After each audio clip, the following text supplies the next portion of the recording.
Greetings all. Welcome back to the Coptimizer podcast. This week, we're heading out to the Pacific Ocean, to the middle of the Pacific. And our guest is Freddy Camacho. Freddy is a retired police officer from California, and we'll get into that here in just a bit. But he's also an OG CrossFitter. So for cops that are in their 40s and 50s probably recognize that name. And while we're not going to talk a lot about CrossFit today, you know, it's impossible to have a conversation without at least bringing it up. So we'll talk a little bit about that, but there is an important context that we wanted to share. And he's now retired, living his best life in Maui. And with that, our story is going to take a little bit of a turn today, but I don't want to give it away ahead of time. So, Freddie, welcome to the show. Thanks for having me. Good to be here. All right. So, where do you live in Maui now? Well, normally I live in Lahaina. As well, no one doesn't know that there were fires out here, and we were victims of that fire. Our condo is still standing, but two of the five buildings in our complex just completely burned to the ground. It's so bizarre. It's a three-story building that is now like 3 feet tall. So currently, right now, we're considered in the burn zone, and our house isn't livable right now. But living up the road, just secured an apartment for about a year. So I got a lease for a year, about 8 miles up the road into Pili. So I'm still on the west side, still out here, repping the west side of Maui. So I'm happy about that. And the dog seems happy now. It was a rough 2 months. So we're all kind of settling in now. We actually really like the place we're staying. So things are cool. That's amazing. And we're going to get into that story here in a little bit. And I will say I did see a picture of Kai is the name of your dog, correct? Correct. Yeah. Living it up on the couch. Own blanket, couple of pillows. They look pretty chill. Life, yeah. The life right. We all dream to have. Yeah. So just a little quick history for the audience. So I started CrossFit back in like the 2004 2000 timeframe, and I told this story before on other episodes, but one of our SWAT guys, I was their team leader in our SWAT team at the time, and new guy on the team. He was a former like Force Recon Marine, but he came from a different police department, and he just whips my ass on the PT test, and I didn't like that. So I like doubled down on my training. I'm getting ready, and we tested every 6 months. We had standards that we tested to. And then the next time around, I'm in better shape, and he beats my ass again and worse. Like, I'm like, what the hell? So I had to ask him, like, one night. He worked on my shift also, so I made him meet with me one night, and I was like, all right, dude, you got to tell me, like, how are you training? What's going on? And so even though he's not from California, he's kind of got that California like chillness to him. And he was just like, yeah, man. He's like, I've been doing this thing called CrossFit. His brother-in-law at the time was a fireman, and I think it was in Raleigh, North Carolina, where there was one of the original 20 CrossFit gyms, and had been doing CrossFit. So he told him about it, and he started it. And that's what, literally sitting in my car that night, I flipped it up to the What is CrossFit, the Greg Glassman flagship document, read it. And anyway, that's where I got started. But one of the first people that I remember from back in the old CrossFit Journal days was this dude from California. He's all tatted up. He's a cop. And you were kind of a pioneer in a couple of different ways, because back in the day, you know, tattoos and policing, that was, you know, you didn't see a lot of it. Now you see it everywhere, right? But yeah, you were doing these crazy ass workouts. You're in great shape. You're crushing it. And so when the CrossFit Games kind of, you know, when it blossomed out of what was CrossFit, I think you were really a big influence on a lot of police officers from around the country getting into it. And so, you know, tip of the hat to you for that. And you're pretty good at CrossFit too. I came in fit already, so I got fortunate. You know what I mean? Yeah. But it's funny that I have pretty much like the same stories. Somebody, you're like, what the hell is CrossFit? And somebody's like, go check out the website. You know what I mean? For me, that's what happened with me. And you actually started it for me, so that's pretty impressive because I started in 2006. My very first CrossFit workout was March 28th, 2006. And on the website that day, I'll never forget it. But it changed my life. You know what I mean? Like I said, I Right. was already fit, but it just made fitness a little bit more exciting and more challenging.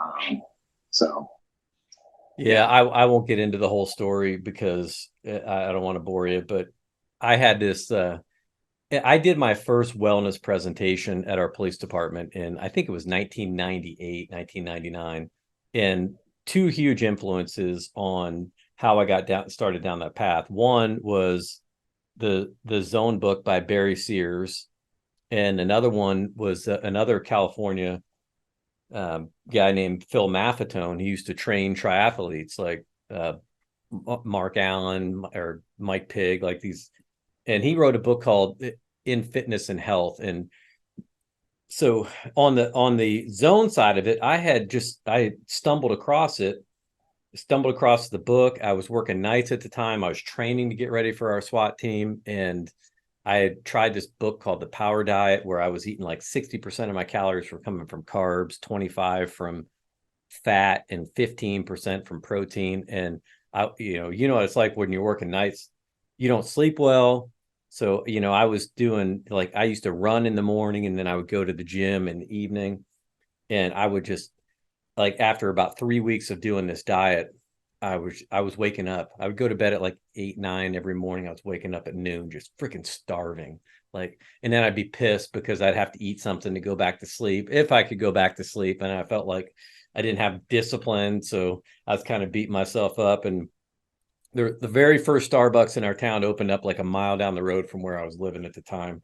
So on one of those days, like, I couldn't fall back asleep. I got in my car, I drove down to the Barnes and Noble where the Starbucks was, bought a coffee, and was just browsing books. I pick up this book. It's a Zone book. I really have, it's brand new. It's sitting on the end cap, and I literally open up to the page where it's talking about, like, if you're having trouble sleeping, you might want to look at what you're eating before you go to bed, or if you wake up hungry. And it was in this description about what the body does when you're on that insulin roller coaster ride. And so for me, it was kind of like, that was weird, because that's why I'm standing here, is because I can't sleep. And so I read that book. I sat there for like 2 hours reading. I went home and read, skipped my workout, went to work that night with the book, and dodge as many calls as I could, and I was trying to get that book done. By the time morning came around, I stopped at the grocery store on my way home from the midnight shift, bought like a dozen eggs and some things, and basically ate a Zone block breakfast, and then slept the whole day. Like, didn't wake up. I was like in power mode. And so from there I was hooked. And within a few months, I'm having these great results, and I'm literally walking around. I was the guy that found Jesus. I'm like, you gotta read this book. All my SWAT guys, everybody's like. And so when I would start talking about nutrition, they're like, oh shit, here comes family again. So imagine, to my surprise, when I read that, I open up that day with, when the guy on my shift is telling me about CrossFit, and one of the first things I see is Greg Glassman is talking about the Zone nutrition. I was like, okay, boom, I'm in. I mean, that's the very short version of the story, even though it took a couple minutes to say. But so when I saw that CrossFit really was really built on those foundational principles of the Zone nutrition, I was like, okay, this guy knows what he's talking about clearly. So that's kind of where I got hooked. It doesn't mean I was any good, because I sucked, man. I was that guy that did bench press all the time, no shoulder mobility. Yeah, it just, those CrossFit workouts just absolutely just crushed me. I think I was The like real question is, when you started CrossFit, could you bench more than you could squat? yes. Yeah. We all skipped leg day. Yeah, people don't believe, even my own kids. I have three boys now. They don't believe me now, but and this was part of my Zone journey, right? Like 3 months in, I went from like 170 pounds, 175 down to 155 because I was measuring away and everything. And my bench went from I think it was like 245, 255 all the way up to 295. So I had a goal of like I want a 2 times body weight bench press, and I never got there. I never even got 300. Like that was my goal. Like, and I'm a small guy, and I'll get to this later. But you actually even commented on my small legs when we were competing out at the Sounds like something I would do. yeah, because right, even working legs, it still didn't help me at all. But yeah, I came close, but I never did get there. But I think that's kind of like the same for everybody. Once you realize how powerful nutrition is to your performance, and you see the impact of it, and then when you realize, man, what does good movement and what does good programming do to build from that? It's no wonder that when people, that's why I was, of course, a believer. Once you combine those two things into synergy, well, it's like, why isn't everybody doing this? And Yeah, of it's a course, game changer. Like perfect example, I use my wife, China. So made the game in 2010, but didn't really do care about her nutrition at all. We were like partiers, right? We just eat. It's funny when I look back in my memories on Facebook, pops up like 2010, 2011, 2012. She would like pop up pictures of like, oh, Freddie made us dinner tonight. It's ribs with freaking some vegetables and stuff like that. And you just look at it, like fat, fat, fat, fat, fat. You know what I mean? And she's been working with the same nutrition coach now for I don't even know how many years it's been. It's been so long now. And that was like the game changer. You can even go online and look at pictures of her physique, how much her physique changed in that time frame, and how much better she got in CrossFit, right? Which arguably she's a pretty good CrossFitter. yeah, that's kind of an understatement. And she's still like, even in the 2 months that we were displaced for the fire, and like I can't lie to you, like the guy that took us in was amazing. The family that took in, the couple that we know, really good friends of ours before the fire. It wasn't like we just met them. But he's a private chef, right? And private chefs, all right, will cook good food. And food that is delicious has a ton of fat grams in it, right? We all know that. Like they cook it in oil, sprinkle it with oil when they're done. And people don't realize how much that shit adds up. So for her, it was really tough. Like 4 weeks into it, she was starting to lose her mind because like, this isn't the way that I normally eat. I feel fluffy. And even though she looked fine, she's still working out like a maniac. Yeah. But psychologically, she was not eating the way that she liked to eat, and it was affecting her mentally. You know what I mean? And so changed it. She started bringing her scale to dinner with us. So we would sit down and have these like family style dinners. And then he actually was really cool about it. He started like, hey, I made this for us, and then I made this for you. You know what I mean? Wow, that's amazing. And, yeah, but it's like, it's just, you're exactly right, man. Once you get down that nutrition thing, like for me, I never was really super great at it. Even when I was fighting, when I came into CrossFit, I was already in shape fighting. I'm just like a typical like wrestler mentality all the way back from high school. Just like, I'm just going to eat whatever and then suck weight down to make weight those last couple of days to make me weight. Whereas if I could have just dieted and ate right like she does, you know what I mean? Would have been a lot easier. But I definitely did a lot of fitnessing my way around a bad diet for many, many years. A lot better now since we've been out in Hawaii. Mainly, I drank a lot, especially I drank a lot of beer. And that was a game changer where I just don't drink as much beer right now. I still drink beer, but not as much. Yeah. So I'm at that weight now and consistently like 2 pounds or 3 pounds above the weight that I started when I started CrossFit in 2006, which is pretty cool because it's now 2023. And I'm like at the weight I was when I was like at my peak physical fitness, I believe. So that took a little work, but we're good now. Yeah. And that's kind of where I wanted to really spend a little time talking because, I can say that I'm at the same weight now that I've literally weighed the same with plus or minus 5 pounds for probably 20 years straight.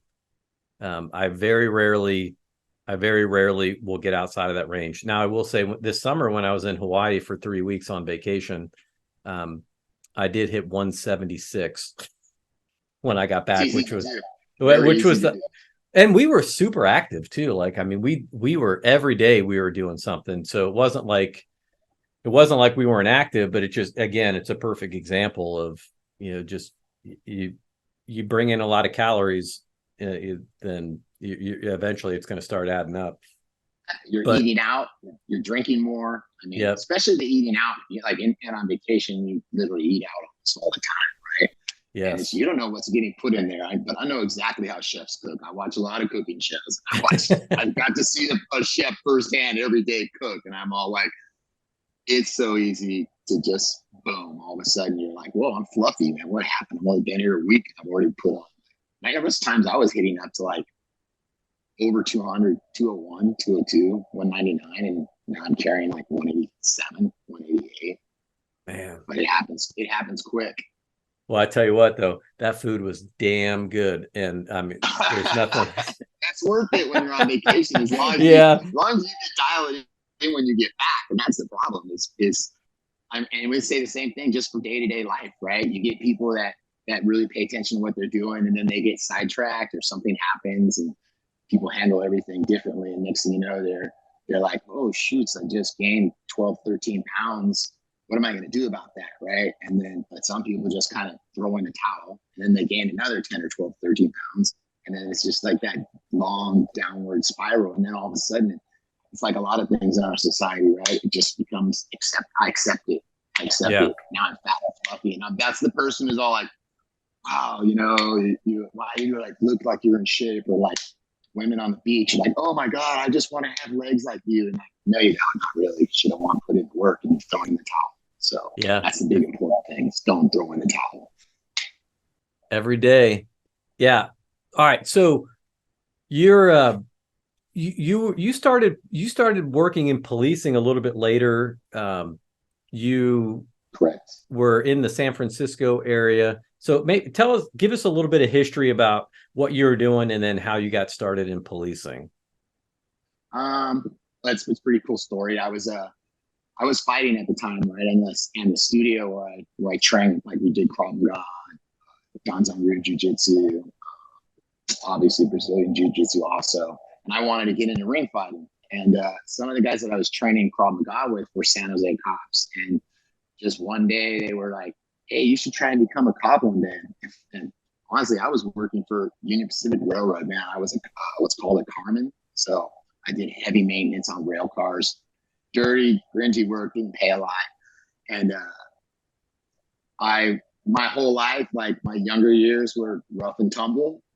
I spent some time in the back of a police car, so I've been in both sides of the police car. And I remember those guys saying, "Hey, you should become a cop." Right? I hadn't even been in I hadn't even so much as gotten a traffic ticket since I was like 23, and at the time I was 34, I'm about to turn 35. And I went home and told my ex-wife, I was like, "Hey, I'm going to become a cop," and she just literally laughed in my face. She's all, "No one's going to hire you." And shit, I was like, next thing you know, I got hired like within like 6 months. And I started out at South San Francisco PD. I was there for 6 years.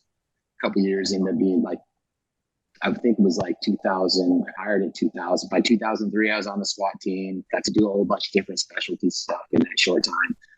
Opened up my gym.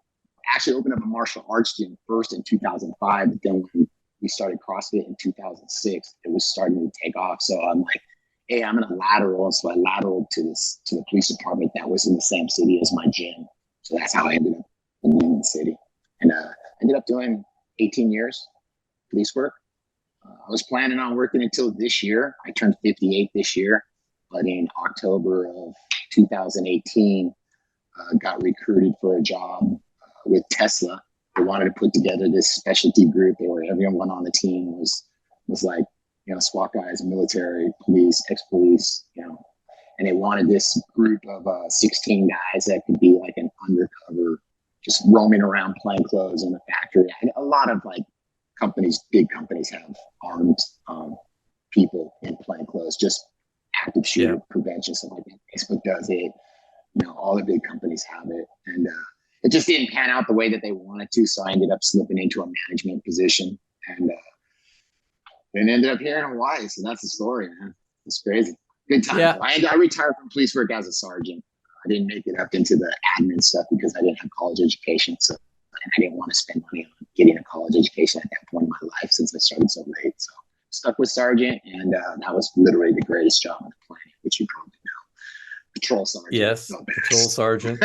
Yes, working nights. Oh Yeah. yeah, yeah. There, when you are an admin, you do. There are times where you fantasize about just being out in a squad car and just really Right. worrying about yourself and going out and doing the work. But yeah, I tell people this all the time. And I don't care what role you are in the police department. Every there's a reason why there's a role there, so it's all important.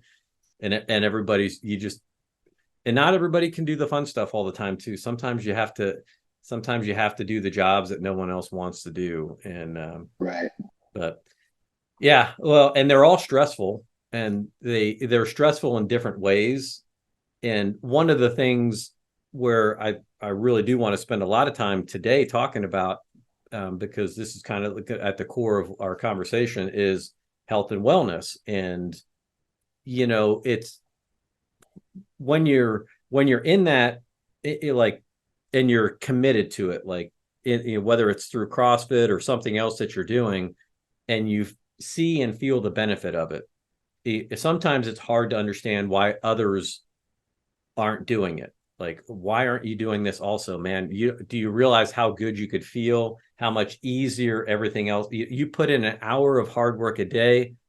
Think about what you're going to eat a couple times a day, a little pre-planning, and man, you can level out a lot of stress in your life. And then Huge.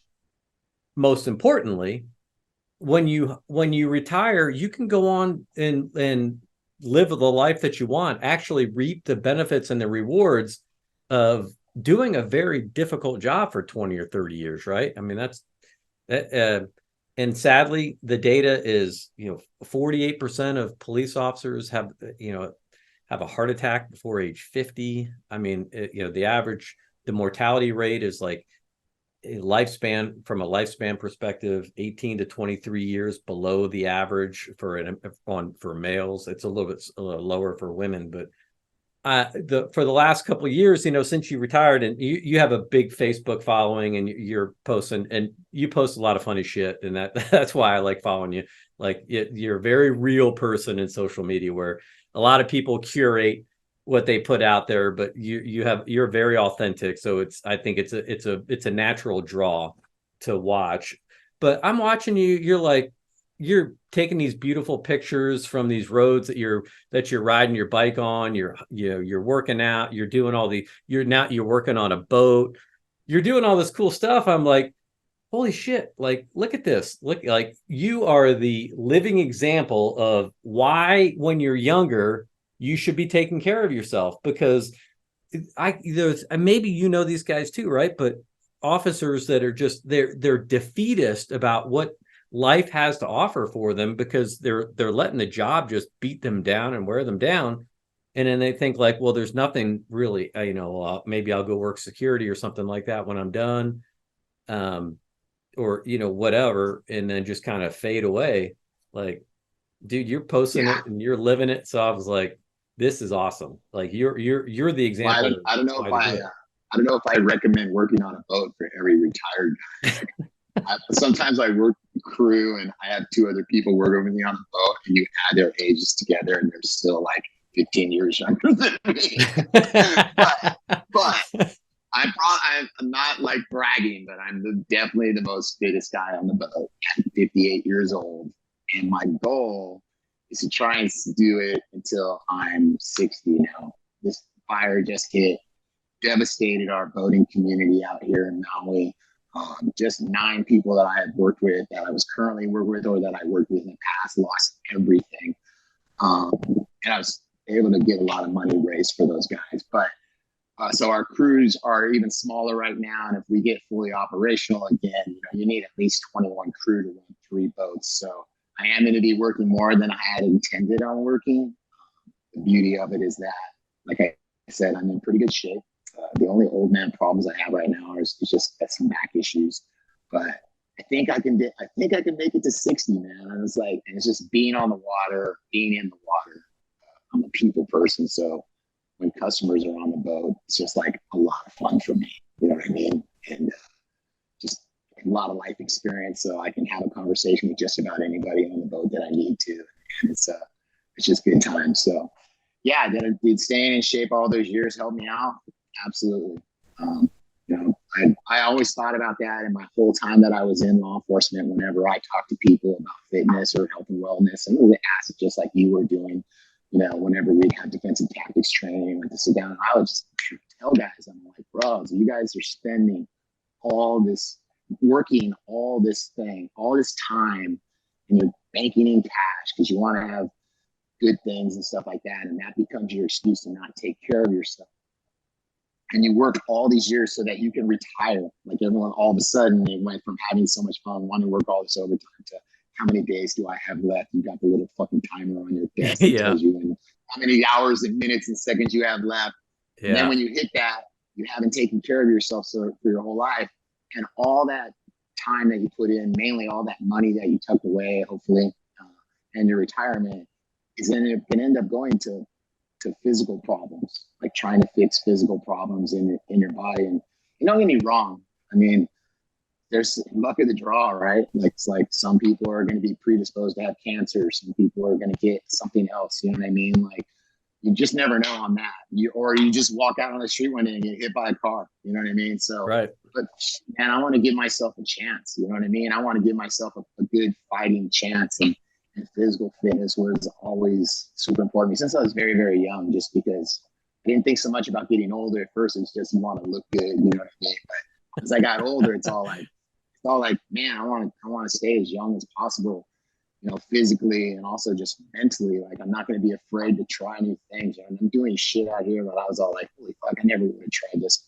You know, like I don't think I would ever try this. I'm, you know, jumping in the water and free diving. And the other day, it's in murky ass water trying to tie in our boat, going, yeah, there's sharks at a 10-foot shark sighting like the day before. And I'm like, yeah, this is gnarly, but I'm cool. I'm cool. You know what I mean? So, you know, I don't want to be that guy to just throw in the towel and retire and I just sit around on the couch. And then, oh yeah, I travel and stuff like that. Well, that's great. You know, what'd you do while you travel? I want to come go to places and I want to hike up mountains and I want to, you know, I want to go swimming and I want to surf. I want to do this. I want to do that. You know what I mean? I don't want to be that guy that can't do any of that. Like traveling to me without being adventurous is like, does not sound fun to me at all, you know? Yep. And I think I set myself up pretty good for that. I mean, it helped that I had my wife that like, if I didn't stay in shape, she might dump me. Just kidding. But, you know, we always joke about that. So it was a good thing to have that in my life, like someone that was thinking on the same page, thinking even more so than me. So it was an example to me. So Yeah. Well, and you are an example for a lot of people. So, you know, again, tip of the hat. And so just going back to the boat analogy, despite the fact that you're twice as old as them with the age added up, the fact is you're there and you're doing it. And it's not because you have to be there. It's because you choose to be there and you're not forced to do something that you don't want to do. And you're bringing value, not just from your personality and that, but also being able to do the work. Like I'm not, I won't say which charter line that we were on when I was there in Lahaina. I'll tell that story in a few minutes, but we had a group of young people that were on our boat, and at one point, you know, they put the sail up on the way back. Like we went around to Honolulu Bay and went snorkeling, did stuff there, and then had a sailing trip back, and they were pulling that sail, and I've done that before. When I was in Jamaica once, I did that where I actually, like, nobody else wanted to do it. Like, you know, it was a bunch of, you know, young. This was when I was like on my honeymoon. I think I was 30, but nobody else wanted to do it, so I jumped on there and pulled it. And that's not an easy task, right? Those sails, it's a lot of leg drive. It's like doing a sled pull, right? You know, like when you're driving and pulling and leaning back. And I saw this poor woman, you know, she's in her mid-20s, and I'm like, I'm gonna have to jump down there and help her because I don't think she's getting that thing up there. Now I think it's funny about what I tell people. I always like, you know, I have like firefighters and cops that come on board all the time. And they're like, yeah, or even just regular people I know, like, I would just love to work on a boat someday. And I'm like, no, you would hate it, bro. It's like one of the most physically demanding jobs I've ever had. And it's not It's not what people see when they're on the boat, right? Because they're on the boat and they just see us walking around, serving drinks, chit chatting with everyone, having a good time, pulling the sail. Like, wow, it's like a minute of hard work, right? It's the Right. stuff afterwards that we see. I'm on the boat from when I work a full day, 2 trips a day. I'm on the boat from 8 a.m. and in the summertime it's 8 a.m. to 8:30. And in the wintertime now we're 8 a.m. to about 7, right? But it's all the stuff you don't see that happens when the passengers are off the boat. We got to maintain the boat. We got to clean it. We have to load provisions on and off. Going across a beach carrying, 2 50-pound bags of ice on my shoulder, going, 50 yards from where we pick up the ice across sand. And like, people don't see all of that. It's definitely a young person's game. And I ain't lie, I'm pretty proud of myself that I can hang and bang with these guys at the age I'm at. And I'm all like, yes, chalk that up. Thank you, my early years of fitness, and thank you all those years of CrossFit. You know what I mean? Yeah. Um, Plus, just like I was just to swing back to it before I forget, but like just we talked about it, like that being physically fit is just gonna help you out mentally. It's just gonna make things mentally easier. Challenging things are just going to be a little bit mentally easier if you're a little bit more fit and you're used to like just working hard and taking on something hard to do. Even if it's not working hard, just the day-to-day grind of like if you want to walk 3 miles a day with your dog, but you're committed to doing it every day, you're committed to it. That's a mentally challenging thing, and that's what everybody needs to do. And the mental challenge of just committing to something and doing it that's a step in the right direction. Everything can build on that. So that commitment over the years has made me able to live the life that I want to live now. You know what I mean? Right on. And Glassman used to talk about that a lot in the early days of CrossFit, right? Preparing for the unknown and the unknowable. And that from a policing perspective, I'll tell a quick story. And this is I tell this story when I do wellness presentations. So I've presented for IACP. I've presented at like the National FOP Wellness Conference, and I tell a story very early in my career. And I've told this on the podcast a few times, so apologize for people that have heard it before, but I think it's very germane to what we're speaking about today. I'm a young officer out on the streets, just a couple of years. One night we got a burglar that's working in a certain part of our town. And we know who he is. He's been in and out of prison, and so he's a legit dude. Like you got to, we need to catch him. He's active, but he's also dangerous. So there's one night it's a Friday night. We're busy. We're running call to call, and we get a call at one of our car dealerships. 10, we call them 1091. So that's an active alarm, break-in alarm. So we get there, or I should say I get there, and then my partner rolls up, and it's got a fence around the whole place, a 6-foot chain link fence. And as soon as he gets there, I see his squad rolling up. I hop up over the fence, and I drop down. I'm waiting for him to come over, and he's standing on the other side, just looking at me. And he's overweight, he's out of shape. He can't climb the fence. And so I was like, all right, man. I'm like, well, I'll tell you what. I was like, I'll just go. I'll go check. If I need something, I'll let you know. And it's not like, well, what the hell is he going to be able to do? But so I make, and I tell people all the time, like I set it up a way where people think, oh, I'm going to go get myself killed or get into a fight or something like that.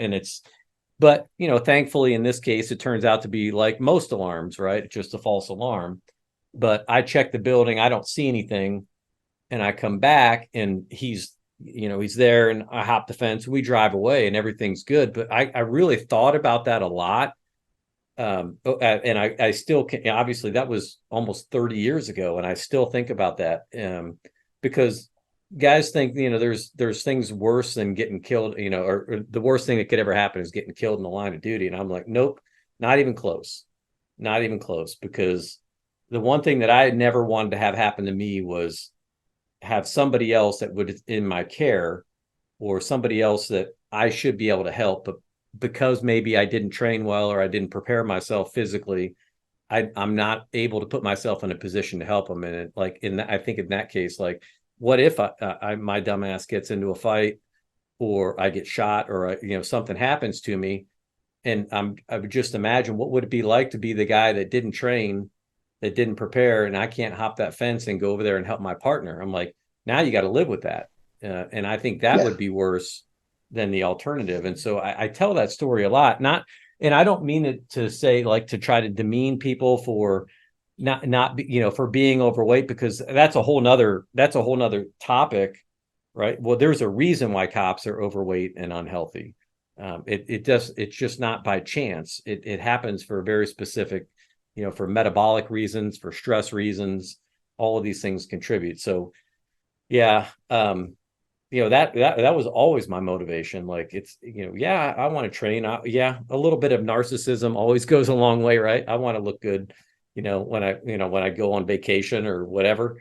I want to be able to do the things that I want to do, but most importantly for Right. my job is I want to be able to help people because that's what I signed up to do.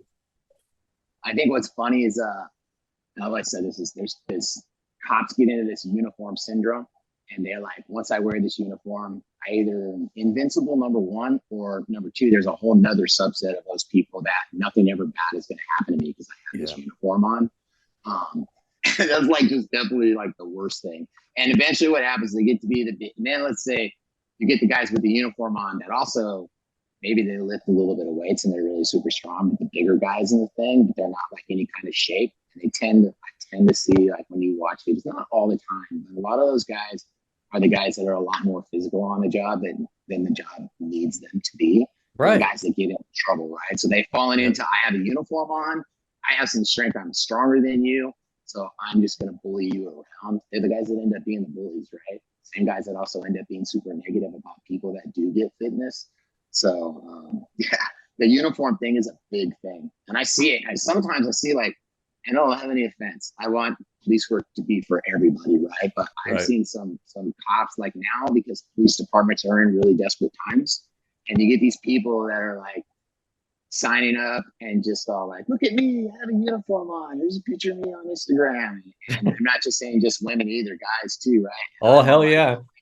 you're going to get fucking smashed the first time you get into a fight. So you better not ever go on scene in a call by yourself ever. You know what I mean? And I'm all like, I know that we're in desperate times, man. We're out here in Hawaii. Every police department is short. I think Maui PD is short like 100 cops or something like that, just on Maui alone, which is 3 islands. It's 3 counties. It's like 3 islands, right? But Right. I went to go register my firearms here. I was 56 years old, and I got asked by 3 different people if I would put an application in.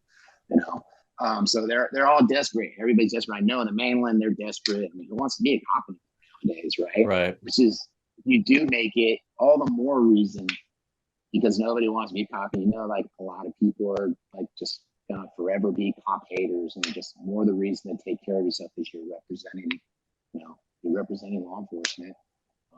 Do you want to give people, you know, fodder Yep. for the fire? Like look at this guy, right?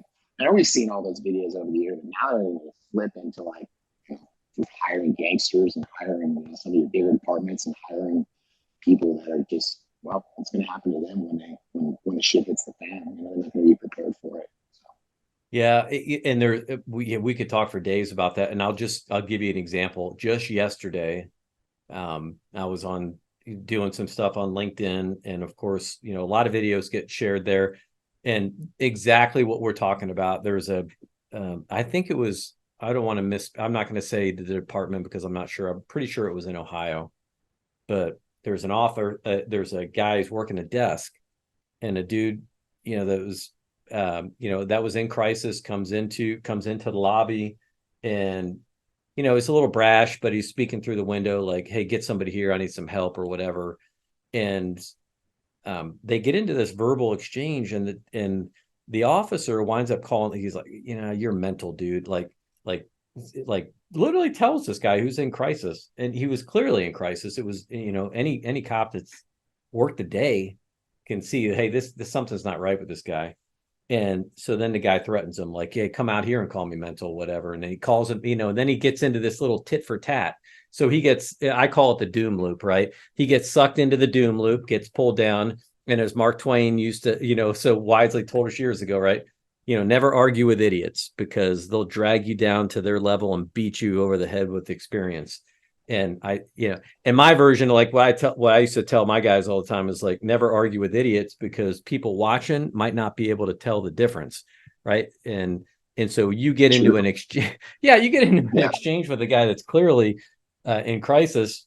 He's not thinking rationally.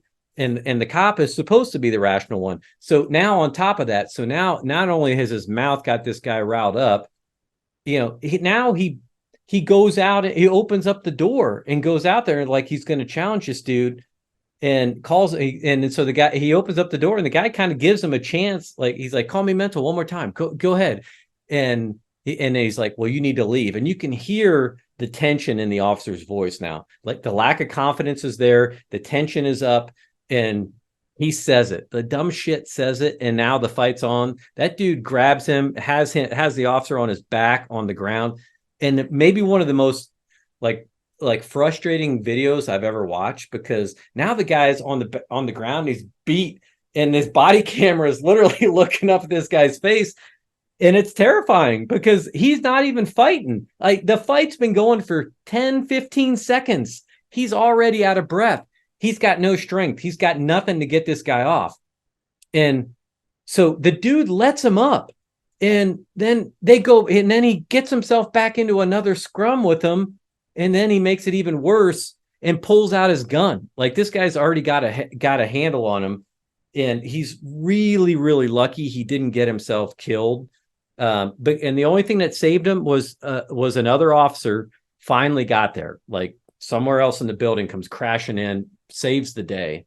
And then a few more people come. And I mean, yeah, it should be like mandatory viewing for every officer that likes to run their trap, like, even if you can back it up, like, what would be the point? Like, why would you want to engage with somebody that's in crisis like that? I mean, it's kind of these things, they get me, they kind of get my heart rate up a little bit. So I got to take a little deep breath myself here, but it's like all these things I've been talking about for the last 25 years. And I'm sure you've been preaching the same thing. Like, man, you got to train, you got to prepare. And I can only wonder if that was a guy that was going 2 nights a week, going to jiu-jitsu 1 night a week, once a month going, but 3 or 4 days a week is hitting the gym, and his training is in decent shape. It's getting a good night's sleep. You want to rewind and go back. And it's like, I wonder what that interaction would have looked like then, with that guy's best self and not his worst self, trying to argue with another guy that's in crisis. And it was, yeah, it was bad. I'll let you jump on and watch the video. I digress. So the other thing maybe to also point out, and there's a lot of work that's being done on this. CrossFit was so far ahead in so many ways. People now are just getting caught up to some of the concepts and the core principles that CrossFit was teaching 20 years ago. They're just now starting to catch up. Like, we should be doing these things. Like, so that's another reason why I've never met Greg Glassman. My next door neighbor, sadly she's passed away. Her name's Dr. Sarah Hallberg.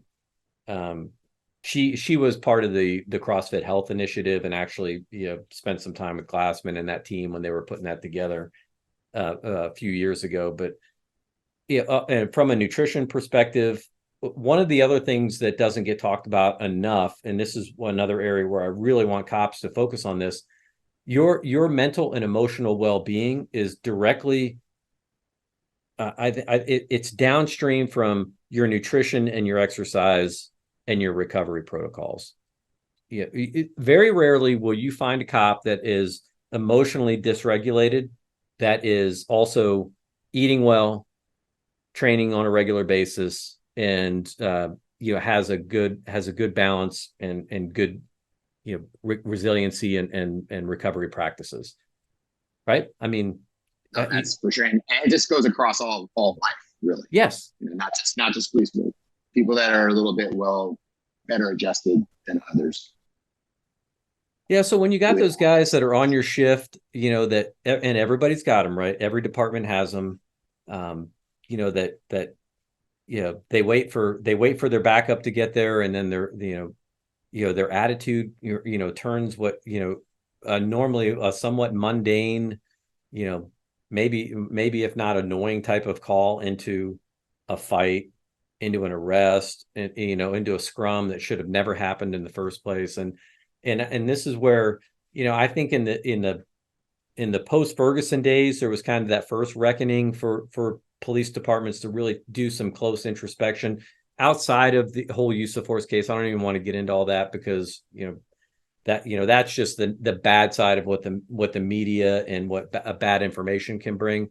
But there's also, then we moved right into the Minneapolis and the Derek Chauvin thing. And I just read an article not too long ago, right? It's like even 3 years post the George Floyd, it seems like in some cases we haven't learned some of these very valuable lessons. And I personally, I think that we could solve a lot of these problems if we not defund the police, but actually invest in the police, and then make sure that we have sufficient staffing, and then most importantly make sure we have the resources to train and prepare officers for what they're going to be dealing with out on the street. There's only so much trauma like the human brain can take before you start to shut down. And I don't care how much you prepare and train for it. Everybody's got to have an outlet, and everybody has a ceiling that they're going to reach, and we got to have the opportunity to recover and rebalance the wealth, so to speak.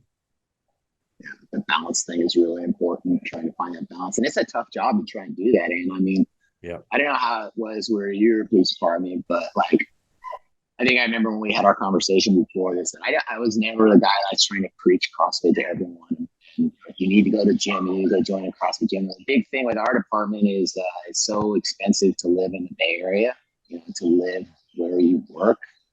And some guys were commuting 60 miles in traffic, you know what I mean, to come to work. And then you come in, we work 12-hour, 20-minute shifts, right? So I mean, I do the math. You're like 12 hours, 20 minutes. Your commute can take you, like, I had a buddy that I worked with when I worked in South San Francisco. On a Friday night when he got off work, it would take him 2.5 hours to get home.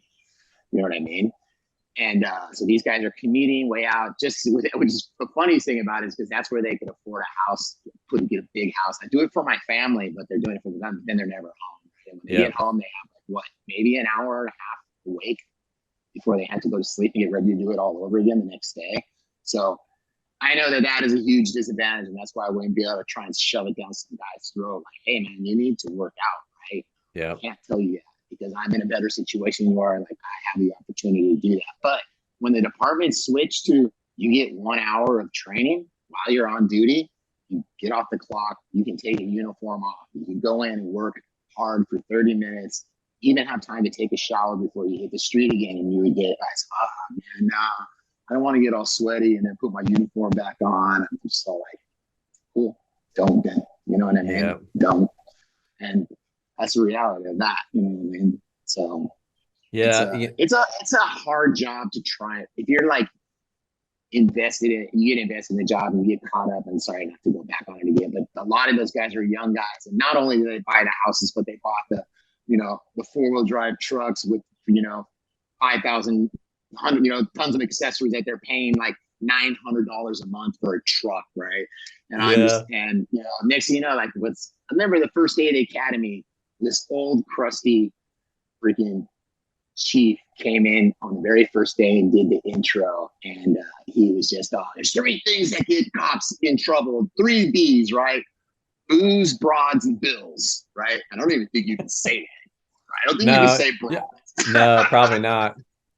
Probably not. But that'd get you called into HR in a hurry. Like, yeah, but those guys, it's a true story. Bills, man, you start money, and cops love to have toys, and they love to have all the newest iPhones and this and that, and they get caught up all in that, and you're spending more money, and then that's going to cut into your time and your ability to do other things that are going to help you. Like I always said, in the long term, like, hey, you got this now, but your long term, you're looking out there farther than that. When you're a young guy, we're just circling right back to it again.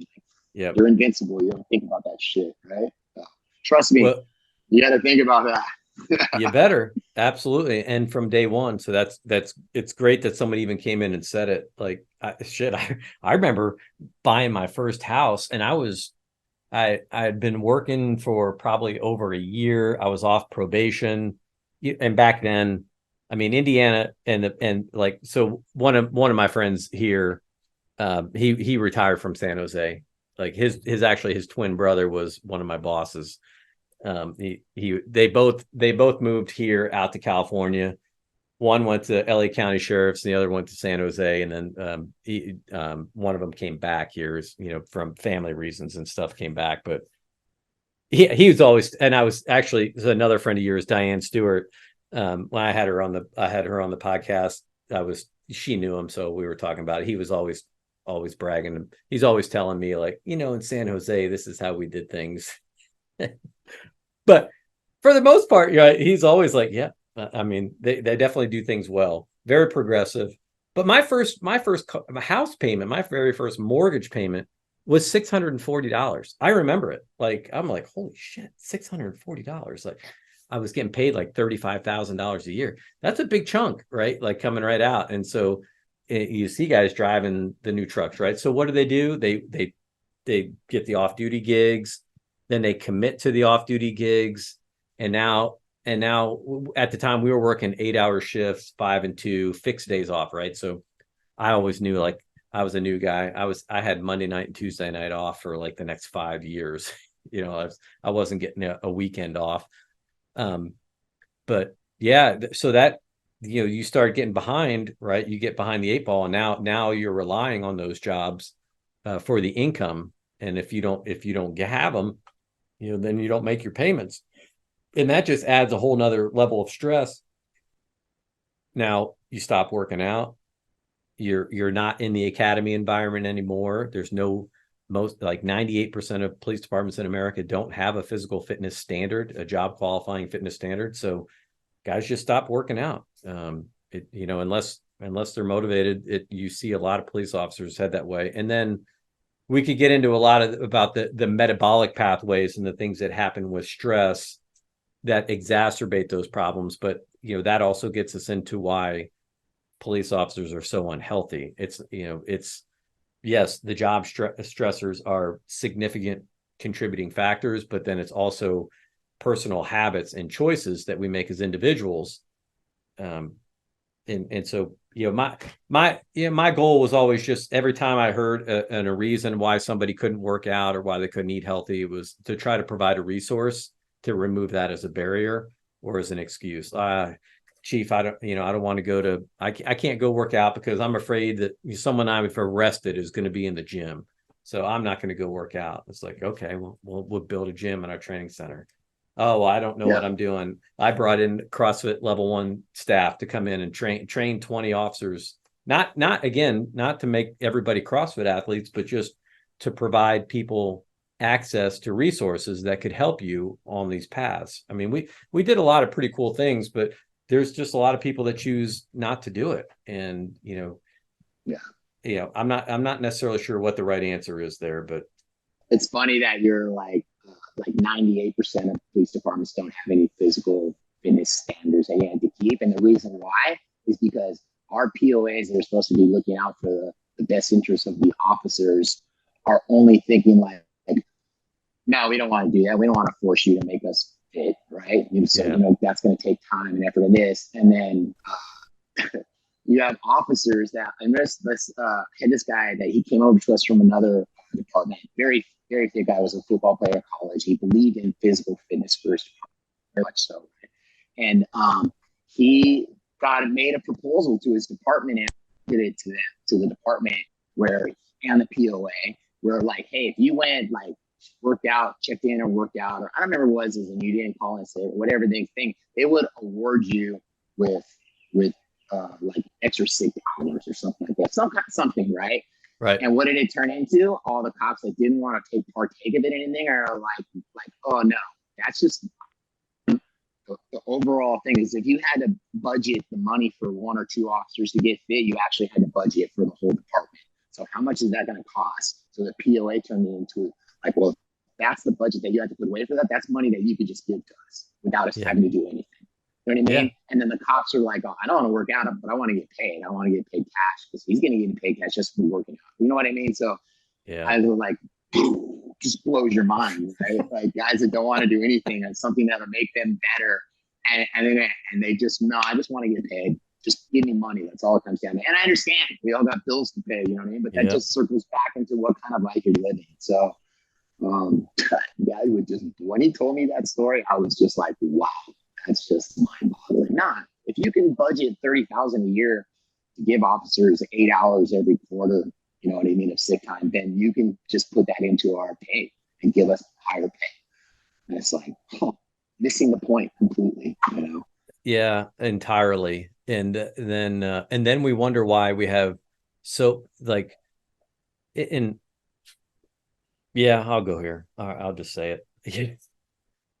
Yeah, we have some of the most abysmal uh, you know, I guess lifestyle maladies of any profession, right? Obesity rates are pushing 80% in 70 to 80% in the policing world. Morbid obesity, I think at one point it was like 40, or I'm sorry, it was around 20%. That in the police population.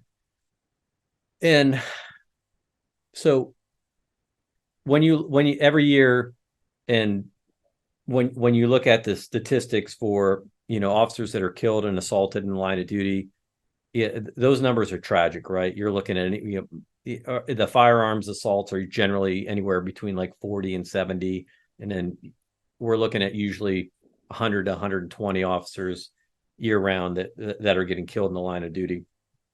But what we don't talk about in the last few years, we've raised our awareness on police suicide, the number of suicides that are and it's kind of hard to know for sure what the numbers are, right? Because some agencies in some states, they all track it differently, but we're pretty confident that we can say that you're losing, for every one officer that we're losing to assault, you're losing 4 to 5 from suicide.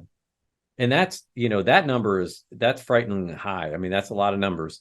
And then on top of that, now, if you start looking at cardiovascular disease and the number of heart attacks, that's what's killing cops. You're like 18 times higher. It's than getting us, than the risk of getting assaulted is dying from cardiovascular disease, like a heart attack.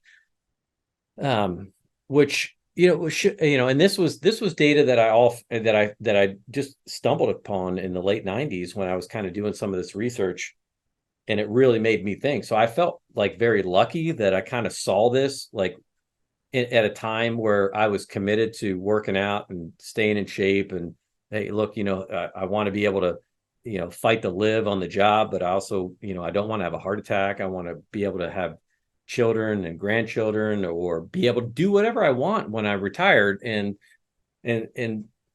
you would think that even though the awareness has been going up, the numbers aren't improving. So there's still something wrong with what we're doing inside the profession in terms of education and resources. We're just not getting to people, or it's just this general apathy towards fitness and the value that it brings. I don't know. I mean, I've got ideas, and I haven't tired of trying things. I'm always willing to try things, but I don't know. What are your thoughts on that?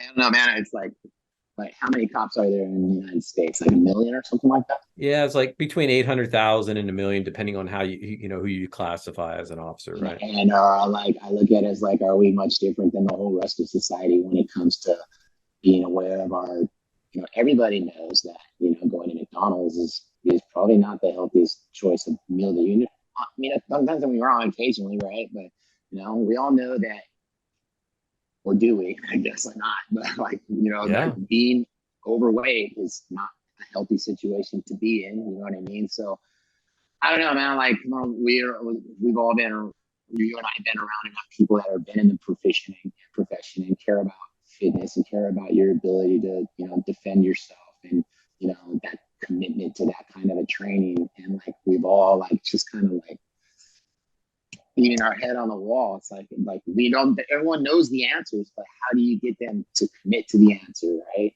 I don't know if we can, what is our society doing? We're trying to make everything easier and easier. And there's AI now. I'm going to write a police report for you. You know what I mean? Like, Yeah. everything in life is just about living it as easy and comfortable as possible. And people are learning. It's been building and building and building since the 70s or the 80s. Let's just say when laptops came out and people weren't handwriting reports anymore. You know what I mean? Like, everything just is committed to just making the job and our lives easier. And there's only going to be a few of us that are willing to push past easy. You know what I mean? Yeah. And I'm just saying, like, not physically not being easy. Like I said, just committing to a commitment is hard. Like, when you don't need to. Like, I don't need to walk today. Now we got damn weight loss pills and stuff, and there's actually a magic pill now. Yeah. You know what I mean? Like, well, those I'm come with like, their own wow, problems. how much even terrible is that? Like, sure, it's gonna save a lot of lives, but you know what? Like, you could save a lot of lives just by walking an hour every day. So I don't know, man. It's like beating your head on dead horse, and I don't want to sound Debbie Doom and Debbie Downer, but I haven't seen it change. I haven't seen it change since I started in police work in 2006. Right? Like, here's a little bit more. You get some younger guys, and like our gym, my old PD. Our police department. They put in this new big, huge gym, and guys love it. So there's always that. Maybe that change going forward, and we'll see what happens. But I just think across the line, cops are people too. You know what I mean? When it comes down to it, and our track record as a human race, when it comes to like taking care of yourself and being physically fit, is that we're just making everything freaking easier, so you don't have to do that. So I don't know what to tell you, man. I wish I had something a little bit more positive, but I think just try and lead by example, and try and say, like, hey, this is what's possible if you do this. You know what I mean? So yeah, there you have it. There you have it. And I think that might be the most important thing, is to just lead by example. I do think when you're looking at like just human psychology and what motivates people, when you're trying to figure out like what incentives work, is it, do you use the carrot or the stick, right? If you have mandatory physical fitness standards that people are required to meet, how is that going to move the needle? I'm a firm believer in standards, not just for physical fitness, but driving and firearm standards as well, right? There are certain tasks that every police officer, whether you're a chief or whether your first day on the job, you should be able to meet these basic requirements of what you have, minimum standards, because, well, I mean, quite frankly, what's the profession without some kind of standard? And, I don't want to be doom and gloom, because I do think there are a lot of young officers and a lot of veteran officers that do get it, and that are working very hard, and that are working hard inside their organizations. I think in the last 5 or 6 years, people have really started to see and appreciate the value of what a good wellness program can bring, that it can not just make us perform better on the job, but we can live longer and happier. We can reduce disability claims because of heart attacks or serious injuries. There's and here's another thing. And I have these conversations with my children. Like, I've got a 23-year-old, a 21-year-old, and a 15-year-old. And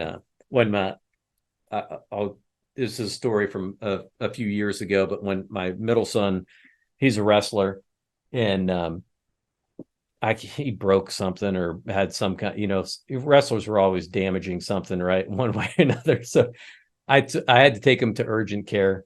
Oh, he had this nasty cut on his hand. That's a whole nother story. So I take him up there, and it's a urgent care facility, and we're sitting in there and we're waiting for like 2 hours to be seen because the place is freaking packed, right?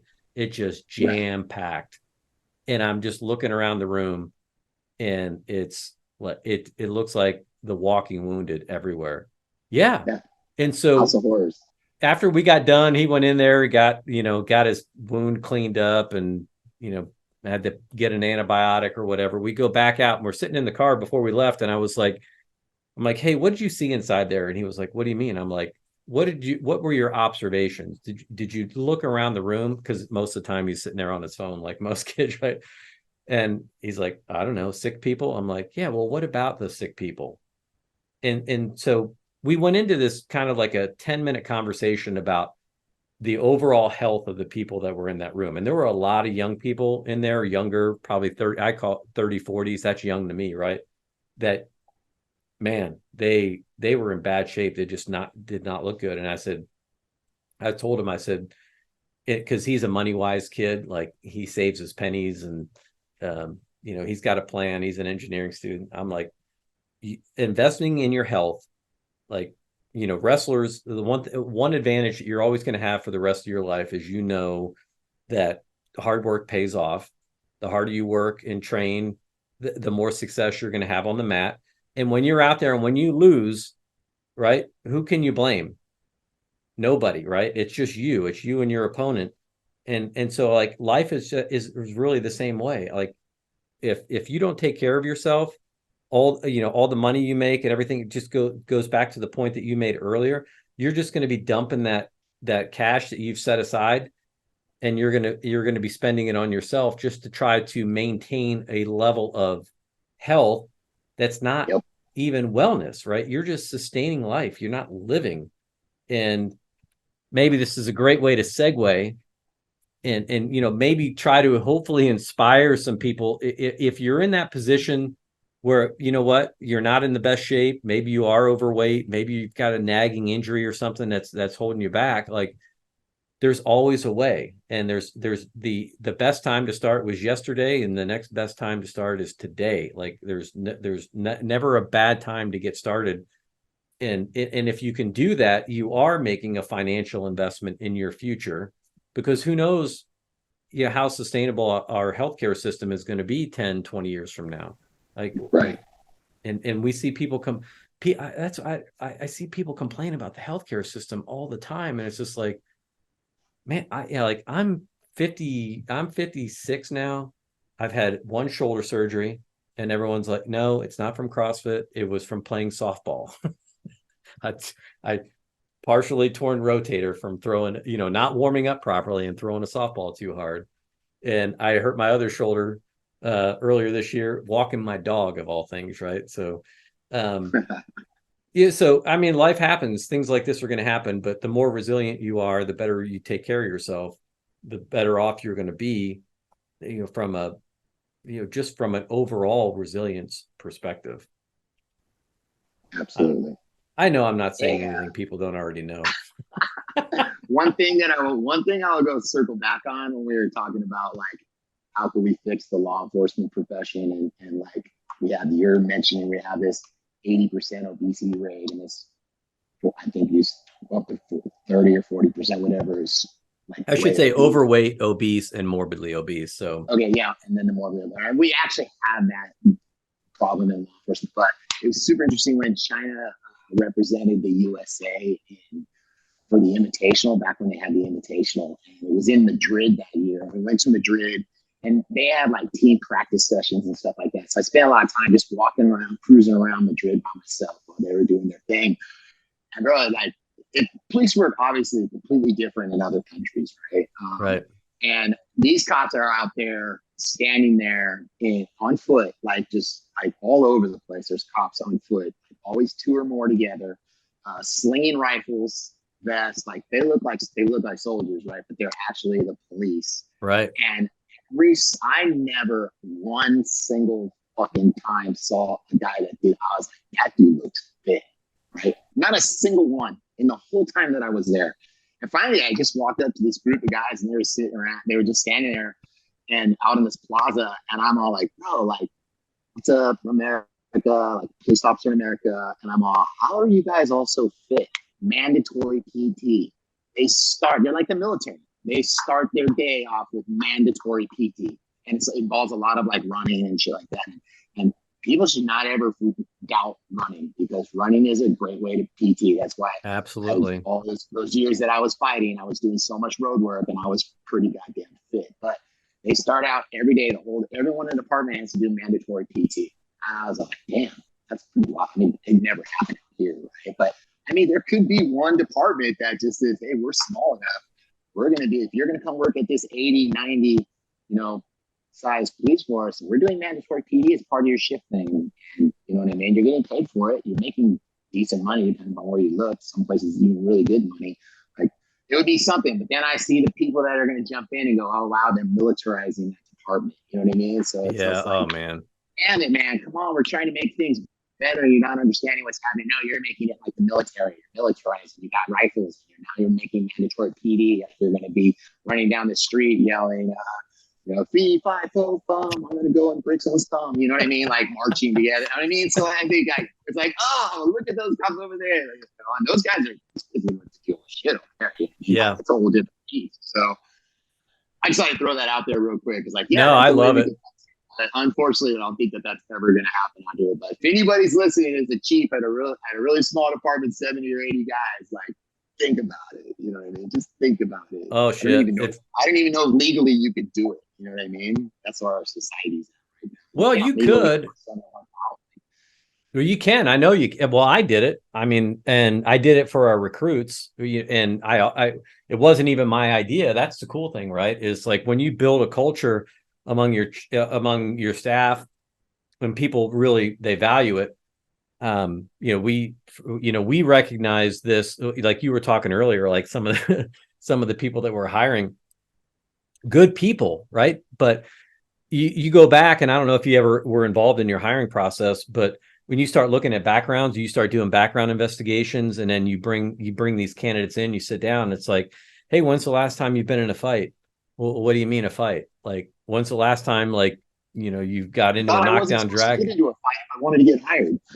Well, yeah, like, well, no, I've never been in a fight, like not even like with your brothers or anything like that. Oh no, no. And it's just like, huh, like never been punched, never punched anybody. And if you didn't play contact sports like football or wrestling or soccer, basketball, I guess, a sport can teach you physical resilience, but there's a lot of people that aren't even involved in sports anymore. And so their confidence in being able to handle physical altercation is almost zero. And then on top of that, imagine now that stress level. And so people want to know, well, why? So we're approaching now close to 30%, like the number of like a 30% increase in the number of recruits that leave in the first 3 years, police officers that leave. I mean, those numbers like 20 years ago, that was unheard of. If you got hired, like you were staying for 20 years, and now we get a lot of turnover in those first few years. And one of the reasons that we get turnover is because there are people that come into the profession that don't have a realistic understanding of the risk. They've seen TV, or they've had it explained to them, or maybe it wasn't adequately explained. Didn't do enough research, and the hiring agencies, because they're short and they're trying to get people in the door, where people, it might have been like, yeah, you're 23. Hey, come back when you're 25. Like, go live a little bit and then come back. Get a little bit of life experience under your belt. You're 25. Come back Now when it's you're no, we'll 30. take you. Yeah, but now you're going to get hired up, and now you're going out there, and it's like, hey, bro, people really do try to kill you in this job. Like it's for real. Like, and they're sizing you up, and you're gonna get. It's not a matter of if you get in a fight for your life. It's a matter of when, and are you gonna win or not?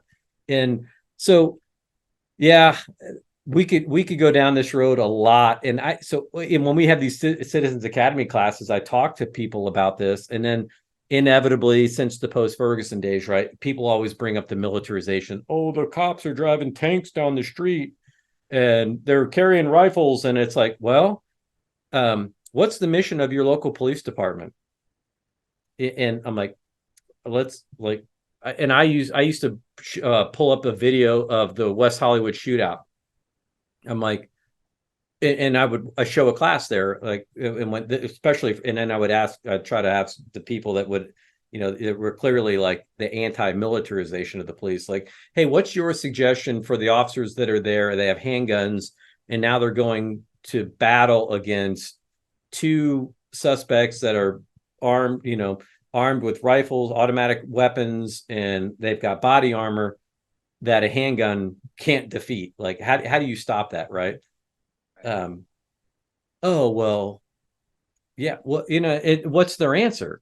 How are the police supposed to respond to that?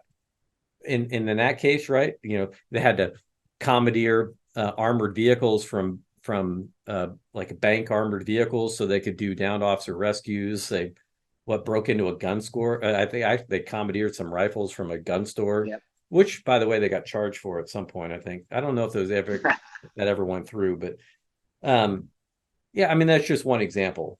Um, what do you do when someone steals a tank from a tank museum and goes driving down the freeway in San Diego and starts running over Right. cars? Like, Yeah, uh, yeah. how did the police stop that?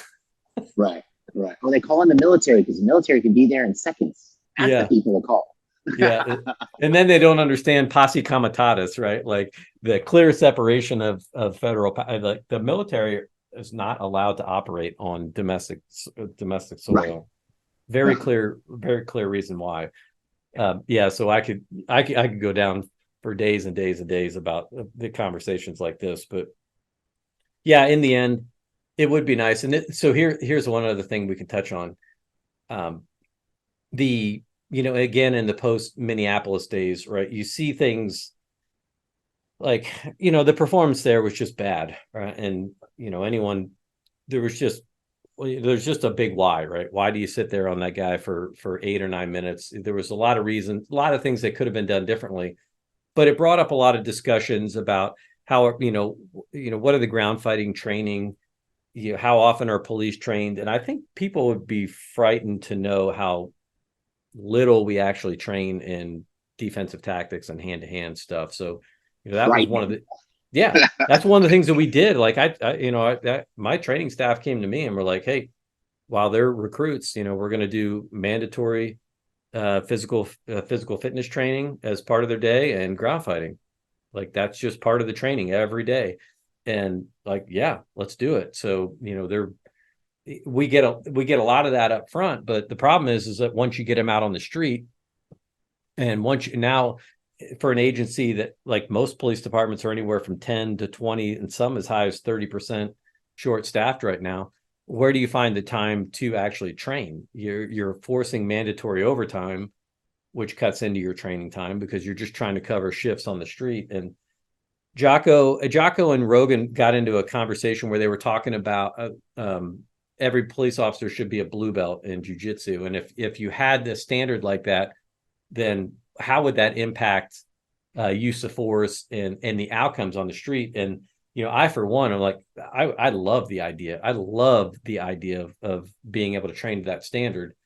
But the reality is, when you're looking at these staffing deficiencies, what we really need is about a bump to where you have, like, and I've talked about this.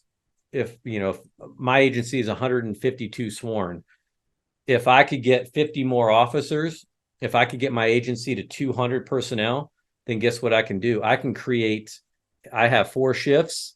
I could add a 5th shift. And now that 5th shift, when you're on your work cycles, you can build some training cycles into the work routine. So now I might work 2 weeks and then go have a week of training, and then I come back into the rotation at a different time. So what that would do is, we trained a lot for a police department. We had 40 hours a year that we had built in, that we trained, and that's like, some departments don't train at all. Like they've got to do their mandatory state mandates, but outside of that, they're not doing any type of training. So there's one answer. Like, but outside of that, I Yeah, don't know how you that's get it an done. answer right now. That, I mean, like, police work in this in the in the United States overall to me is like in really super dark days right now with so many departments being lack of being able to hire people. It's like there's just not this interest to be a cop anymore for a lot of younger people. I mean, and then like just everything that you're saying, like how can we get them into that trend if we can't hire enough people? So we're in this like dark, and it's not, it doesn't seem like it's gonna get any better. Like how can I make, we can't make people magically appear for all these jobs out here in Maui, you know, or like I think Honolulu PD's like a couple hundred officers down or something like that. And then what do they see? They see these cops that are having to work overtime, especially here on Maui, where I think the starting pay for a police officer, and quote me on this, I know it is for the fire department. I don't think that the police work is much more, but the starting pay is like 70,000 a year. I live in the most expensive, but the median house price on Maui right now is 1.1 million or something like that. And like, Yeah. so all they see are these cops that have to work a whole ton of overtime just to survive. Number one, and then number two, the rest of society, the rest of the Maui people out here, a lot of them, the thing is, well, the cops don't do anything. And I'm like, well, man, they're working double shifts like 3 days a week. Of course, they're not doing anything. And so it affects the police work also because the Yes. police work, don't get me wrong, these guys out here doing amazing things and stuff. But like, I can see, like, man, hey, investigation as far as things because number one, Yeah. I'm starting to lose your ears there. so I think you got to yeah, get a little closer. it's just like it's just that we're seeing right now. And I see all of a sudden it's a it's a spin. Get closer. Yeah, I'm starting to lose you. I'm starting to lose your audio. I don't know if maybe your earbuds are going. Probably about to die. Let me see. That.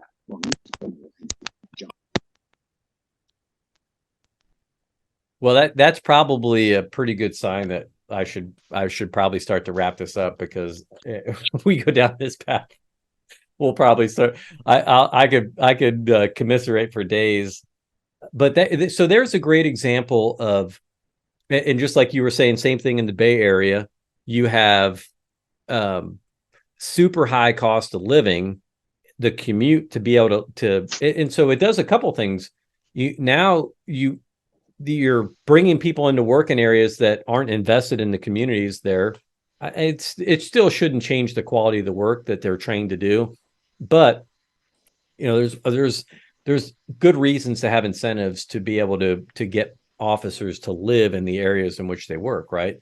And I know there's a lot of programs out there, but states like Hawaii in particular, because it is a long way from anywhere. I mean, it is a beautiful tropical paradise if you can afford to live there. But if you can't afford to live there, then that becomes another burden. Not necessarily, it doesn't make it easier. So having the ability, and this is where I think states are really going to have to start getting creative. The federal government's probably going to have to participate a little bit, where you do have different incentives, and the answer, and this is kind of where the frustration sets in for me, is like we're always told no, there is no more money. And I chaired our legislative committee for several years for our state chiefs association, so I was at the state house a lot, and everybody's looking for resources, right? Teachers are looking for resources. There's a lot of professions that are in trouble, but the problems that we experience, it's like Groundhog Day. It's a different color uniform, a different patch on the sleeve, but some of the same core issues that we see that come up in body camera videos. And body cameras are a great example just right in and of itself, right? It's a very expensive program to outfit and equip police departments with body cameras. When the public demanded that accountability in body cameras, suddenly the money started to appear. Like, well, yeah, well, where's the accountability in these communities to make sure that they're providing the best training and the best equipment and the best resources for your officers from a mental and emotional and physical well-being perspective? Because what happens in the 6 inches between the ears is drives what happens on the camera. and if you're preparing your officers well and you're equipping them well, then the likelihood of you having bad outcomes that are captured on camera go way down.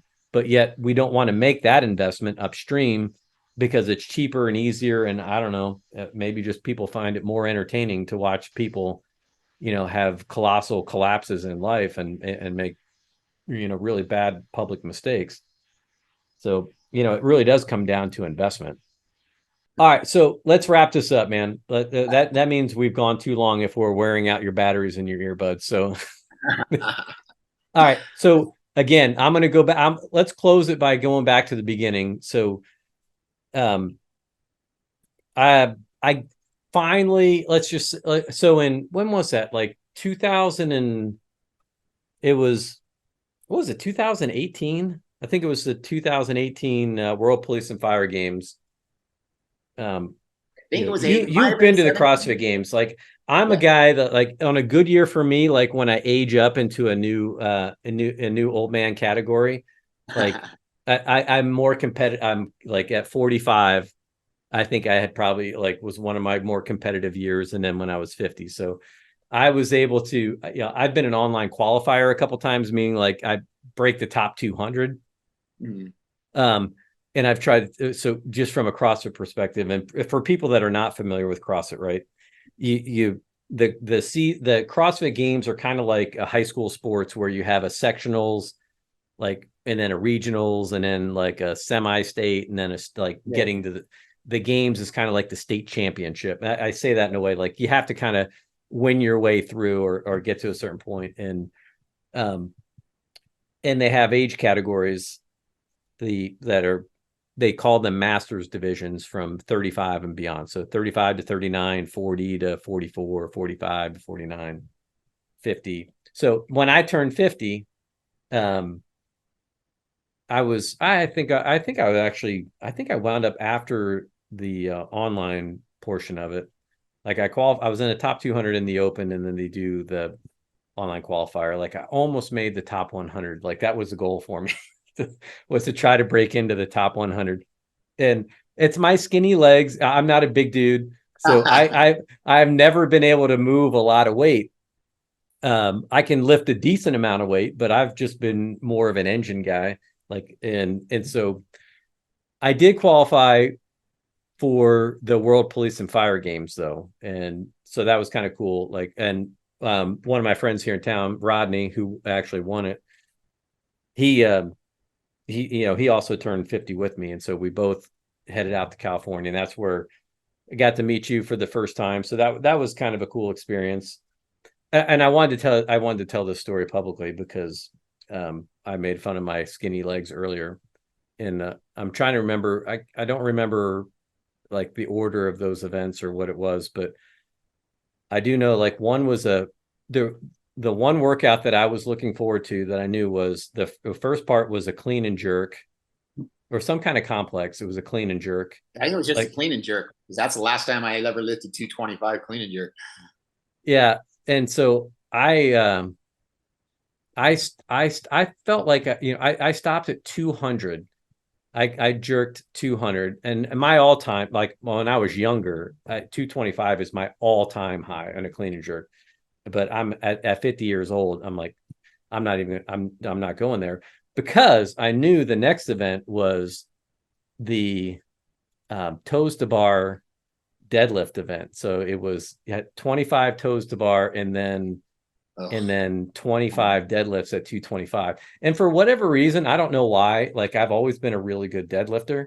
Like I don't have a huge, I think my max deadlifts is like 405 or something like that. But I've got skinny legs.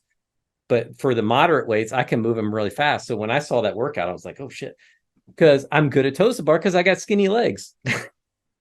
So I can cycle my legs. And I think it was like the fourth and fifth event or whatever counted as two.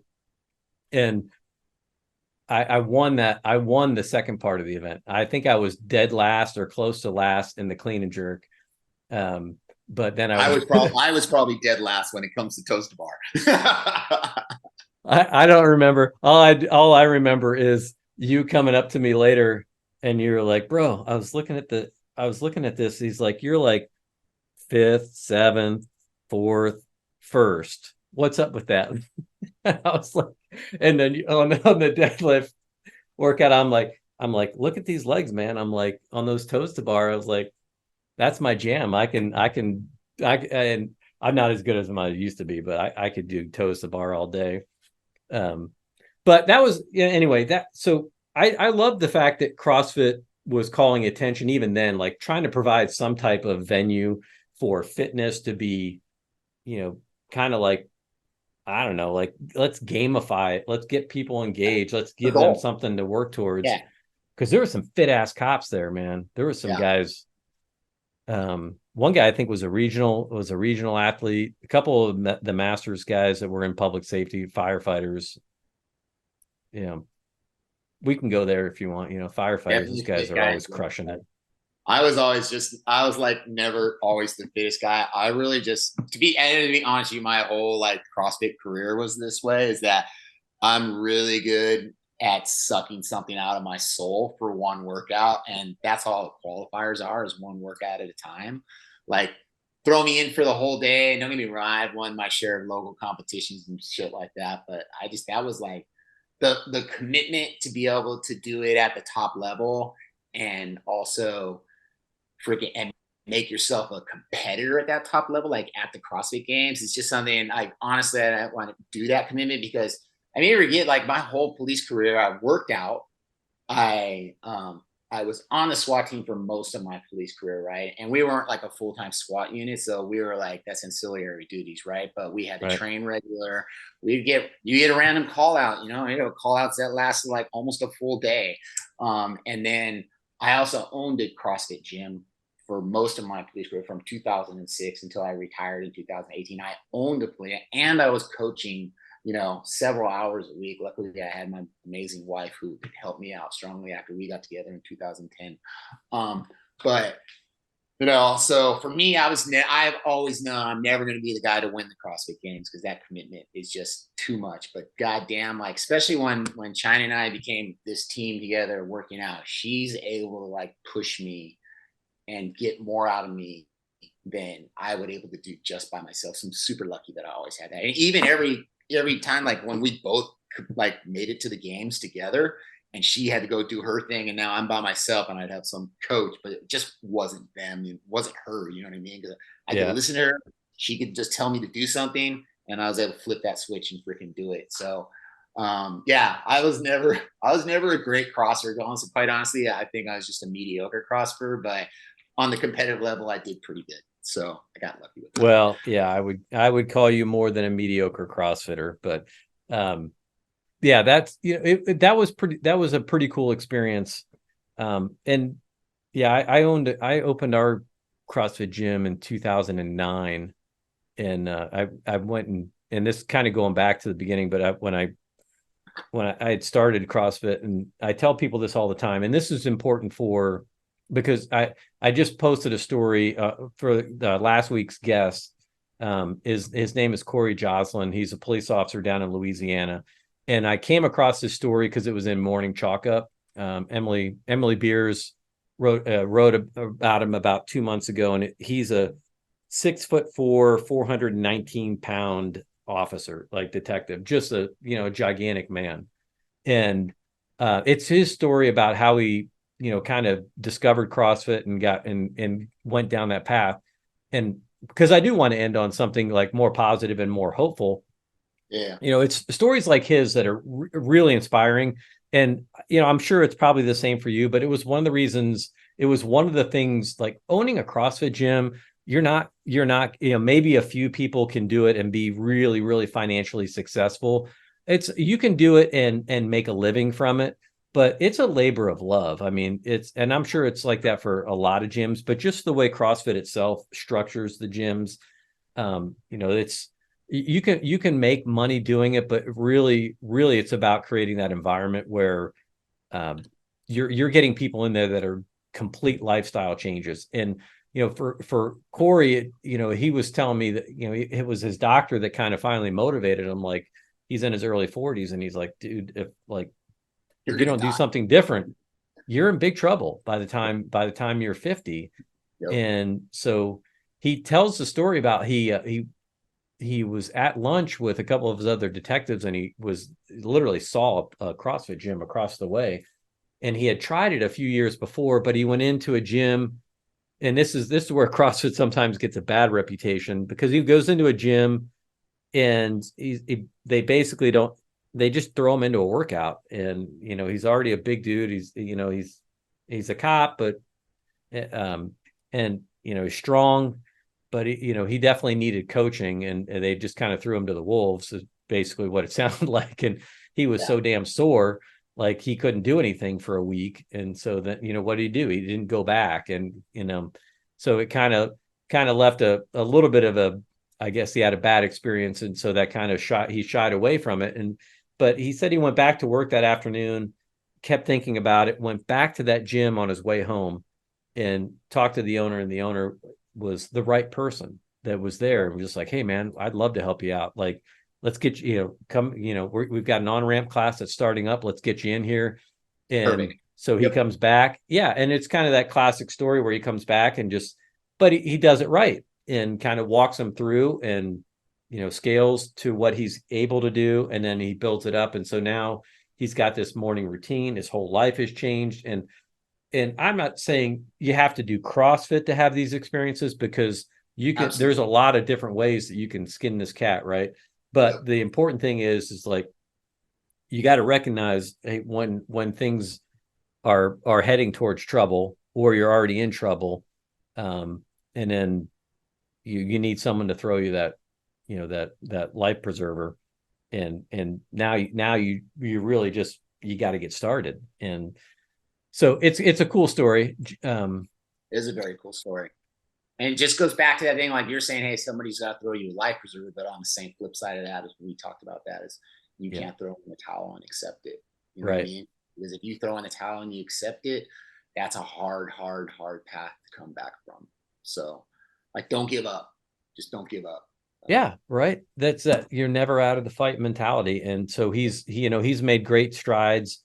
He really looks forward to it. And he's, some of the things that he's experiencing, right, are the things that a lot of people experience. And this is why, everyone jokes about in CrossFit, right? How do you know someone does CrossFit? Because that's all they fucking talk about is CrossFit. And that's not true. But it is true to an extent, where it's enough to help the, to help perpetuate the stereotype of a CrossFitter.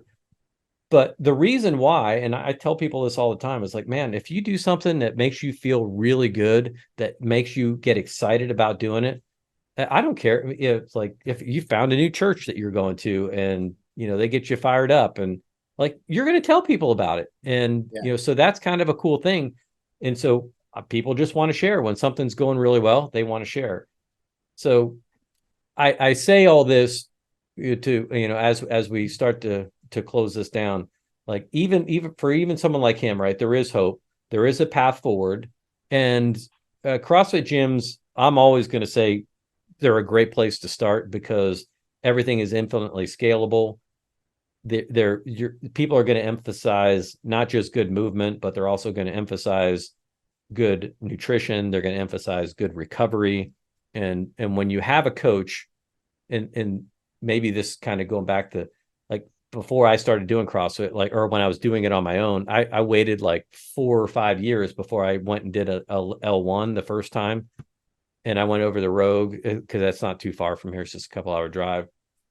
And after my first weekend, I realized, like, how much stuff I'd been doing wrong, how much I thought I knew that I didn't know. And so I hear people all the time say, well, I'm going to get in shape. I'm going to lose a little bit of weight, and then I'm going to start, like, going to the gym, or I'll go to CrossFit. Like, how many times you hear that? Million times. Million times, bro. It's like, no, like, don't, like, if I could, one piece of advice, go to the gym, work with a trainer, if it's CrossFit or whatever, go do that for 3 to 6 months. Just commit to doing that, because they're going to teach you the mechanics and the things that you need to know. And, like, they're going to keep you from going down the path that might actually lead to injury, or lead to long-term failure rather than long-term success. Go figure out how to do it. It's okay to ask for help. That's what they're there for. And then, they can really get you set up on the right path. And then in 6 months down the road, if you want to go work out on your own or do your own thing, go do it. But now you've got a good foundation. Yep, If absolutely. you've been paying attention. Absolutely. I've heard all that before. I know you have. I just wanted to share it because no. I'm just saying, like, you and I have heard that a million times, like that story, and the same thing that we say to everybody. Yeah. So, yeah, for sure. Yeah, and For you sure. said it right. Never, it's never too late to start. No. Just go get it done. I don't know what. There's so many other things I could talk about. And then like, I'm pretty sure you're friends with him, but John Wellborn, he's big in the CrossFit community, but former NFL player, and he was a reserve deputy. Yeah. I remember listening to I can't remember whose podcast he was on I was listening to, but he was talking about the first time he ever tackled somebody as a cop. That was a great story. I haven't heard that one. Oh yeah. It's actually, on one. John was actually China's coach for 2 seasons of CrossFit. So yeah, known John a long time. I was actually at his level 1, one of the instructors when he did his first level 1 in Santa Cruz. So I've known John a long time. I don't know if I can attribute this quote to him, but I'm going to, because he was the first person I ever heard say it, right? And this is the lesson we'll leave with all cops, right? Strong people by their very nature are just harder to kill.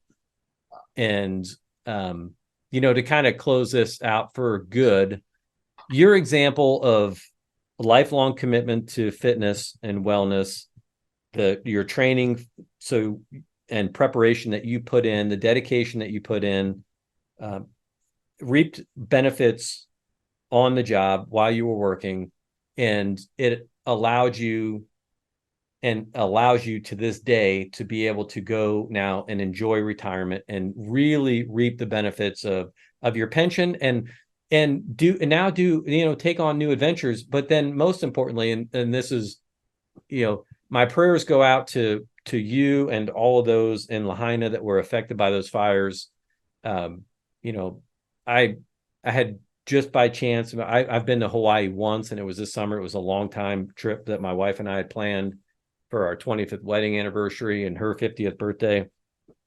And we were in Lahaina 2.5 weeks, I think, or so, right before all the fires started. And you and we were supposed to do this podcast a while back. I reached out to you when I was there and missed you when I was down on the boat there, but I connected with you when I got home, and we talked on a Friday, and we were supposed to have the conversation. We were supposed to record this podcast the following Friday. And of course, Wednesday, I see that post that you put out. You had it on Facebook where you showed the wind outside, and your dog was, I got a gym dog here that's used to weights banging around, but you said, made a comment like the wind was kind of freaking him out a little bit. Yeah. And then you went dark for a couple of days, like nobody knew. And then it was like, nobody, I mean, I just, the catastrophe that we saw unfold. And, once the media, started putting out images, it was just devastating, because the people of Hawaii are beautiful. The island itself is beautiful. It was just, my heart goes out to everyone there that's affected. And I wanted to close with this because is there anything that anyone that might be able to do? I know Performance Protocol, the company that work, they're our sponsor for this podcast, and I do work with them. And one of the first things they did was offer their coaching services for free to the Maui PD, to help them, process a lot of the time, because I know those guys went through a lot, man. Yeah. That must have been a hell of a couple of days. Yeah, I think in the aftermath, 1/3 of our first responders lost their homes in the fires, which is crazy to think, right? So, yeah, they're working tons of overtime. So there was a lot. So if there's something people want to do, my wife and I have given out $26,000 that we've raised from a couple of people, like a good friend of mine, Harlan, just sent 5,000 to me, 5,000 to somebody else, 5,000. Hey, give this to people who need it. I was able to raise through social media, raise about 15,000 for people on the boat. So China and I are always available if you want to make sure that we get money to somebody who actually needs that money. But there's also, or if you want to just DM me or reach out to me on social media, there are some like there's an officer out here with Maui PD who's raised up a ton of money. He's one of the ones that I recommend, and he's giving that money directly to police officers that lost their homes. There's some Instagram pages where if you want to like adopt a family, you can adopt a family and give them money. It's just like the amount of people that displaced or lost everything is like it's just unreal, right? So anybody wants to give out that way, those are the main ways that I do. There's a lot of great funds like giving to the Red Cross and giving to this and giving to that, but these are places that if you want to give money to somebody, they can get it. Those outlets goes directly to those people. So appreciate that actually. Yeah. Well, yeah. And then finally, you just, and again, it goes back to Glassman's quote, right? Being prepared for the unknown and the unknowable. And you and your wife are in a position now because you've invested in yourselves, you have the energy, you have the capability. Now, not only were you able to survive that day, and to make sure, make good decisions to help navigate a difficult day. Yes. But now you're in a position to help others. And that's what you're doing. You're giving back, you're donating your time, you're having outdoor workouts. And, one of the things that I love the most about CrossFit is the community, and people say it all the time, like, sometimes you think they're overusing it, but it's times like this where you really do appreciate what it's like to have those special connections with people. And when you get to a CrossFit gym and you go and you do something hard for an hour and you suffer a little bit in the gym and you suffer with people right next to you, those are some bonds that are formed, and it's hard not to want to help those people, and help your friends and those that you're in that community with. So, again, my hat goes off to you and to everyone that's there to help, really kind of help put the pieces back together after a catastrophe like this. And I'll go back to the quote that I'm attributing to John Wellborn, right? Be strong, right? Strong people are just harder to kill. Oh, amen. Well, thank you. All right. And to end on a little bit lighter note, my other favorite one was on a CrossFit t-shirt. When the aliens come, they're going to eat the weak first. So be strong. I hope so. Yeah, right on. Perfect. All right. Perfect. Well, hey man, I really do appreciate you. I'm glad that we finally were able to get reconnected and get this done. I'm glad that you guys are safe. And again, prayers to all those that lost everything, and particularly to those that lost loved ones. And maybe we'll do this again sometime, and we'll there's tons of stuff that we could chat about. But until then, I appreciate it. Appreciate your valuable time, and we'll be 10:40. Right on, brother. We'll be 10:42. Log into www.performance-protocol and learn more about how to bring this program to your agency and community.